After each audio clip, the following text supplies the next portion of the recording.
আসসালামু আলাইকুম। Hello guys, আপনি কি জানেন মতলব দক্ষিণ উপজেলায় একটি এয়ারপোর্ট রয়েছে? হ্যাঁ, আপনি ঠিকই শুনতে পেয়েছেন। আমাদের মতলব চাঁদপুরের মতলব দক্ষিণ উপজেলায় একটি এয়ারপোর্ট রয়েছে। আর আমি চলে এসেছি সেই এয়ারপোর্টে ঘুরতে। আমি আজকে আপনাকে ঘুরে ঘুরে দেখাবো যে এয়ারপোর্টে ঠিক আসলে কি রয়েছে, কতটি রানওয়ে এবং কতগুলো উড়োজাহাজ কিংবা হেলিকপ্টার রয়েছে। তো এই বিষয়ে আপনারা দেখতে পাচ্ছেন, এটি হচ্ছে মতলব দক্ষিণ উপজেলার সেই এয়ারপোর্ট। দেখতেই পাচ্ছেন খাদিজাতুল কুবরা মহিলা মাদ্রাসা এবং তার নিচেই লেখা রয়েছে এয়ারপোর্ট। এই জায়গাটি হচ্ছে মতলব দক্ষিণ উপজেলায় এবং কথা বলবো এখানকার স্থানীয় বাসিন্দাদের সাথে। আমি ঠিক যে জায়গাটিতে দাঁড়িয়ে রয়েছি, এটি একটি 3 রাস্তার মোড়। ঠিক এই জায়গাটি হচ্ছে মতলব দক্ষিণ উপজেলার এয়ারপোর্ট নামে পরিচিত। তো এই এয়ারপোর্ট সম্পর্কে আমি একটু আলোচনা করব স্থানীয় দোকানদার। তো আসসালামু আলাইকুম চাচা, আপনার নামটা কি? আমার নাম মোহাম্মদ আবুল খায়ের মির্জা। এই জায়গাটির নাম তো এয়ারপোর্ট না?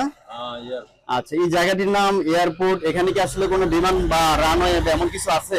বিমান ওই বিলো নাম ছিল। ওই বিলে নাম ছিল না? আচ্ছা, নাম ছিল না। এটা কত সালের ঘটনা? এটা 3 বছর আগেই নাম। 3 বছর আগে না? কিন্তু এটার নাম বহুত আগে থেকে। বহু আগে থেকে নাকি? আর এটা সরকার যদি আমাদের এয়ারপোর্ট বানিয়ে দেয় আমরা অনেক খুশি। অনেক খুশি নাকি? অনেক খুশি। আচ্ছা, ধন্যবাদ চাচাকে। যে এই জায়গাটি ঠিক কত বছর আগের থেকে এয়ারপোর্ট নামকরণ, এটা কি বলতে পারবেন? আজকে 40-45 বছর হয়েছে। 45 বছর হবে নাকি? আচ্ছা, ধন্যবাদ। কিভাবে নামকরণ করেছি বিষয়টা কি আপনি জানেন? এটা রিক্সা ড্রাইভাররা ওই প্যাসেঞ্জার লইয়া আইতো যাইতো, এই বইয়া বইয়া আলাপ করতো আর কি, একজনের লগে আরেকজনে। আরে বিমান লইয়া আইছে, বিমান লইয়া আইছে, বিমান লইয়া আইতো এয়ারপোর্টে আই। বিমানেরও 3 চাকা, রিক্সারও 3 চাকা। 3 চাকা। ওই রিক্সার কি কয়, তাহলে বিমানের সাথে অনেকটা মিল আছে নাকি? মিল আছে, যার কারণে উনি রিক্সা গিয়ে বলতো বিমান। বিমান। আচ্ছা, আর ওই দিক থেকে এই জায়গার নাম হয়ে গেল এয়ারপোর্ট নাকি? এয়ারপোর্ট। আচ্ছা, ধন্যবাদ। প্রিয় দর্শক, আপনারা শুনতে পেলেন যে এই জায়গাটির নাম আসলে কিভাবে এয়ারপোর্ট হলো। যদিও এখানে কোনো রানওয়ে নেই, নেই কোনো হেলিকপ্টার কিংবা উড়োজাহাজ, তারপরও এই জায়গাটি কিন্তু এয়ারপোর্ট নামে পরিচিত। তার একটি নাম এবং অত্যন্ত চমৎকার একজন রিক্সার ড্রাইভার এখানে এসে সবসময় রিক্সা থামিয়ে বলতো যে আমি বিমান রেখে মাত্র ল্যান্ড করলাম। আর সেই জায়গা থেকে এই জায়গাটির নামকরণ করা হয়ে গেছে এয়ার। ভাই, আপনার নামটা একটু বলেন। আমার নাম মোহাম্মদ মেজবাউদ্দিন। মেজবাউদ্দিন ভাই না? ভাই, এই যে জায়গাটির নাম এয়ারপোর্ট নাকি, এটা মতলব দক্ষিণ উপজেলার ঠিক কোন এলাকায়? এটা উপাধি 5 নং উপাধি ইউনিয়নে পড়ছে। এই ইউনিয়নের 2 নং ওয়ার্ড পরে সাবেক 2 নং ওয়ার্ড নাকি? আর বর্তমানে কত নং? বর্তমান 5 নং ওয়ার্ড। প্রিয় দর্শক, আপনারা শুনতে পেলেন এই জায়গাটি হচ্ছে চাঁদপুর জেলার মতলব দক্ষিণ উপজেলাধীন উপাধি ইউনিয়নের 5 নং ওয়ার্ডের অন্তর্গত। এবং এই জায়গাটির চমৎকার কিছু একটা ইনফরমেশন যে প্রায় 1975 সালের ঘটনা, যে একজন রিক্সা ড্রাইভার ছিল, নামটা সম্ভবত আব্দুল খালেক নাকি?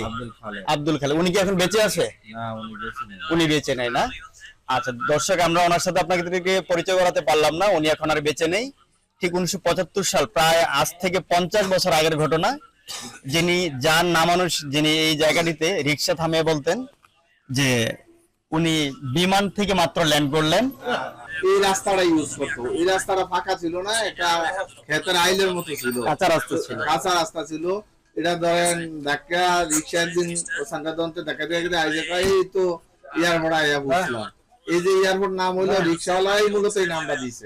রিক্সার নাম কিভাবে এয়ারপোর্ট করা হলো, আমিও যখন প্রথম শুনতে পেয়েছিলাম যে মতলব দক্ষিণে একটি এয়ারপোর্ট আছে, আমার ধারণা ছিল যে এখানে হয়তো কোনো বিমান বা কোনো হেলিকপ্টার, কোনো রানওয়ে থাকবে। কিন্তু এখানে আসার পর আমি আসলে তেমন কিছুই পেলাম না। এখানে শুধুমাত্র একটি 3 রাস্তার মোড়। এখানে আমি যে রাস্তাটিতে অবস্থান করছি, এখান থেকে জাস্ট 3 দিকে 3টে রাস্তা বয়ে গেছে। তা আমরা সম্ভবত যদি সোজা এই রাস্তাটা দিয়ে যাওয়া হয় তাহলে হাজীগঞ্জ গিয়ে পৌঁছবো নাকি? হাজীগঞ্জ। এবং ডান পাশে যে রাস্তাটি রয়েছে এদিকে সরাসরি চাঁদপুর সদর উপজেলার এবং মুন্সিরহাট গিয়ে পৌঁছবেন।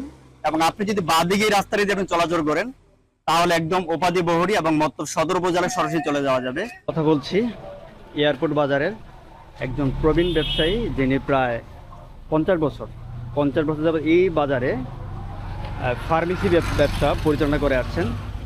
তো ওনার কাছে জানতে চাইবো যে এই এয়ারপোর্ট বাজারের নামকরণটি আসলে কিভাবে হলো এবং এই বাজারের বর্তমান পরিস্থিতি। জি চাচা, আপনি একটু বলুন যে এয়ারপোর্ট নামকরণ কিভাবে হলো এখানকার আসলে? এয়ারপোর্ট নাম হচ্ছে অনেক পূর্বে, কিভাবে হচ্ছে সেটা আমার জানা নাই। তবে বর্তমান পর্যায়ে দেখা গেছে বিভিন্ন জায়গায় বিভিন্ন ভিত্তির উপরেও নির্ভর কইরা একটা বাজারের নাম দেয়, যেমন তালতলা, আমতলা আমাদের পাশেই আছে, আবার শিমুলতলা। তো পূর্বের কালে যে কোনো লোকে হয়তো একটা এই কথাটা উত্থাপন করছে, যে কোনো ভিত্তির উপরে নির্ভর কইরা। এই জন্য আমরা মনে করি যে এটা এয়ারপোর্ট, যে কোনো লোকে স্পিকিং করছে যে এটা এয়ারপোর্ট। এইভাবে মানে কথোপকথন করতে করতে অদ্যাবধি এটা নামকরণ চলতেছে এয়ারপোর্ট। এয়ারপোর্ট। তো একটা কথা প্রচলিত আছে যে একজন রিক্সা ড্রাইভার এখানে রিক্সা থামিয়ে বলতো যে আমি এয়ারপোর্টে এসে পৌঁছে গেছি। জি, তো ওই থেকেই নাকি এটা এয়ারপোর্ট হয়ে গেছে। এই বিষয়টা আসলে আপনি কতটুকু জানেন? এটা হয়তো আগে তো কাঁচা রাস্তা ছিল, মনে করেন রিক্সা আইছে, তৎকালীনে হয়তো ওই রিক্সাওয়ালায় এই কথাটা উত্থাপন করছে, নেক্সটে অদ্যাবধি পর্যন্ত ওইভাবেই চলতেছে। জি, তাহলে আমরা বুঝতে পারলাম যে এখানে আসলে অরিজিনাল কোনো এয়ারপোর্ট নাই। জি, এখানে কোনো বিমান কখনোই থামে নাই, জি, কোনো রানওয়ে নাই, জি। কোনো উড়োজাহাজ নাই, জি। কিন্তু জায়গার নাম এয়ারপোর্ট। জায়গার নাম এয়ারপোর্ট। জায়গার নাম এটি হচ্ছে চাঁদপুরের এটা একমাত্র যে কোনো এয়ারপোর্ট, এই এয়ারপোর্ট, বাংলাদেশের একমাত্র এয়ারপোর্ট যেখানে কোনো বিমান থামে না, জি জি জি নাকি? জি। তো চাচা, ধন্যবাদ আপনাকে এবং ভালো থাকবেন। আসসালামু আলাইকুম। ওয়ালাইকুম সালাম, আমার জন্য দোয়া করবেন। আসসালামু আলাইকুম। এই ইউনিয়নের সাবেক চেয়ারম্যান জনাব কবির হোসেন খানের সাথে, তো ওনার কাছ থেকে একটু জানতে চাইবো যে আসলে এই এয়ারপোর্ট নামকরণটি আসলে কিভাবে করা হলো। তো আসসালামু আলাইকুম, ভালো আছেন? জি আলহামদুলিল্লাহ ভালো আছি। জি, যদি আপনি একটু বলতেন যে আপনার এই ইউনিয়নের আসলে নামকরণটি কিভাবে করা হলো, যে এয়ারপোর্ট নাম?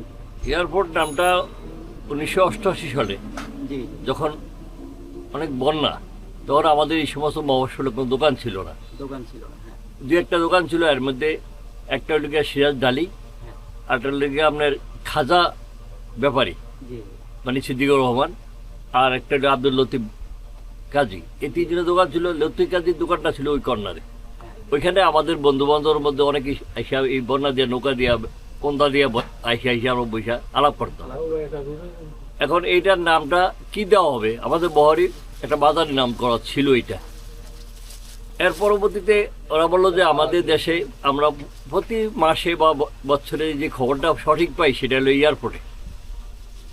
এয়ারপোর্টে একটা চিঠি আসবে, চিঠিটা যখন নাকি আমাদের মফস্বলে পৌঁছে তখন আমরা বিদেশের খবরটা পাই। আর এখানে আসলে আমরা আমাদের এলাকাতে কোথায় কি হচ্ছে না সেই খবরটা এখানে পাই।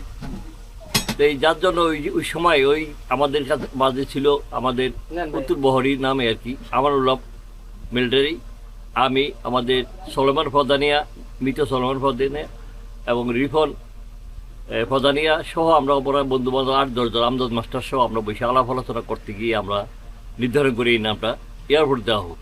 এয়ারপোর্ট দেওয়া হবে। এইখান থেকেই শুরু হয়েছে এয়ারপোর্ট।